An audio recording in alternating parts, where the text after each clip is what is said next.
ફરીવાર ગણેશ ગોંડલનો વિષય અત્યારે ચર્ચામાં આવ્યો છે, કારણ કે સમસ્ત અનુસૂચિત જાતિ સમાજ જુનાગઢ જિલ્લાએ જુનાગઢ કલેક્ટર અને રાજ્યપાલ આચાર્ય દેવવ્રતને પત્ર લખી અને આક્ષેપ કર્યો છે કે અનુસૂચિત જાતિના યુવકના અત્યાચારના બનાવમાં જુનાગઢ પોલીસની ભૂંડી ભૂમિકા છે. વિસ્તારે વાત કરીએ જુનાગઢમાં ઘટેલી દલિત દમનના બનાવ વિશે અને ગોંડલ કેસ વિશે. નમસ્કાર, વાઇબ્સ ઓફ ઇન્ડિયા સાથે હું સમ. સમસ્ત અનુસૂચિત જાતિ સમાજે રાજ્યપાલને પત્ર લખ્યો છે અને એમાં એવો આક્ષેપ કરવામાં આવ્યો છે કે જુનાગઢ પોલીસ ફરિયાદીને ન્યાય અપાવવાને બદલે આરોપી પક્ષને મદદ કરી રહી છે. તેમને પત્રમાં આક્ષેપ એ પણ કર્યો છે કે કાં તો જુનાગઢ પોલીસ અનુસૂચિત જાતિ સમાજને ન્યાય આપવા માંગતો નથી અથવા તો ન્યાય અપાવી નથી શકતી. સાથે અમુક બનાવ પણ પત્રમાં ટાંકવામાં આવ્યા છે.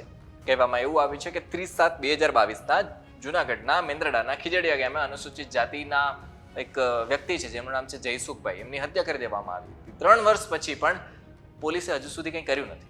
આના સિવાય જે બીજો કેસ ટાંકવામાં આવ્યો છે ને એ ગણેશ ગોંડલવાળો છે.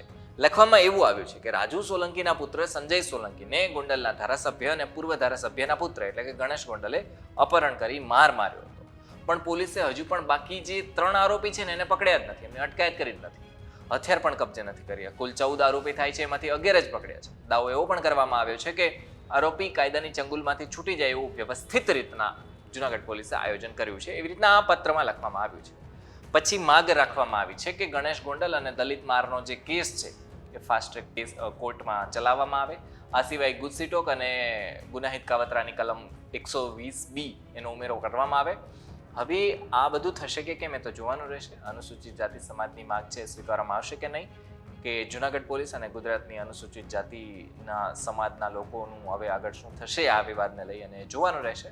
પૂરા કેસની આપણે વાત કરીએ તો આપણે જાણીએ છીએ કે હમણાં મહિના પહેલા જે ગણેશ ગોંડલના વિવાદનો શરૂઆત થઈ હતી એમાં કંઈક એવું હતું કે સંજય સોલંકી જે રાજુ સોલંકીના પુત્ર છે એ જઈ રહ્યા હતા અને પછી એમને રોકવામાં આવ્યા હતા અને પછી એમનું અપહરણ કરી લેવામાં આવ્યું હતું, બોલાચાલી થઈ હતી અને પછી મારવામાં આવ્યો હતો, કપડાં ઉતારવામાં આવ્યા હતા.